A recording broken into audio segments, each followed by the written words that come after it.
புதிய சாலைகள் போடும்போது இரு பக்கமும் மழைநீர் வடிகிற வழி செய்தோம்னால் அந்த சாலை என்பது ஒரு 3 ஆண்டு காலம் என்பது 10 ஆண்டு காலத்திற்கு அது சரியாக இருக்கும். எனவேதான் அதோடு சேர்ந்துதான் நீங்கள் டிபிஆர் தர வேண்டும். எங்கெல்லாம் மழைநீர் தேங்குவாத அளவுக்கு அந்த டிபிஆர். ஏங்க உங்களுக்கு என்ன வேணும்? உங்க 2 பேரும் தனியா நீங்க உங்களை தான் கேட்குறேன். என்ன பேசிட்டு இருக்கீங்க? என்ன வேணும்? அவர் பக்கத்தில் கூப்பிடுங்க. யாரு? என்ன வேணும் உங்களுக்கு? என்ன பேசிட்டு இருக்கீங்க? இங்கே கவனிங்க.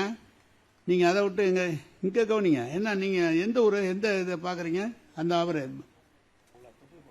அவர் எந்த ஊர்? நீங்க எதை பாக்குறீங்க? எந்த ஊர்? எங்க வேலை பாக்குறீங்க? சார் மேல் விசாரணை இங்க பாருங்க. ஏங்க அங்க பார்த்து பேசிட்டு இருக்கீங்க? நீங்க அங்க பேசிட்டு இருக்கிறது இங்க நாங்க பேசிட்டு இருக்க மனுக்கிட்டு நீங்க அங்க போய் பேசிட்டு இருக்கீங்க. ஏங்க மைக்கு சரியில்லையா? மைக்கு நான் பேசிட்டு இருக்கேங்க, நீங்க இங்க பாருங்க. இவ்வளவு பேருக்கு முன்னால தப்பா ஏதாவது பேசினா சங்கடப்படுவீங்க.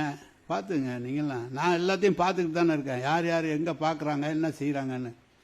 எனவே வந்திருக்கிற அதிகாரிகள் மேல் விசாரணை அதிகாரிகள் போடு இல்லாமல் நீங்கள் எல்லாம் குறிப்பை கவனிப்பாக இங்கு கவனித்து என்ன பேசுகிறோம், எதற்காக இந்த கூட்டம் கூட்டப்பட்டிருக்கிறது, அமைச்சர் பேசுகிறார், செயலாளர் உங்களுடைய துறையினுடைய தலைவர் இங்கு இருக்கிறார், அதை விடுத்து நீங்களாக அங்கு பேசிக் கொண்டிருந்தால் அவ்வளவு சரியாக இருக்காது.